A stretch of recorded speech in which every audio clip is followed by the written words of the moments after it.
So guys, ito na yung ating pinamiling 5 ulo ng salmon. Iniwa natin at meron siyang laman. Ayun o.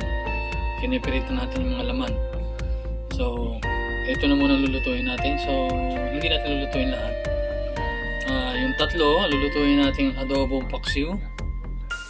So, subukan naman natin kasi mostly yung luluto nito is pansinigang lang.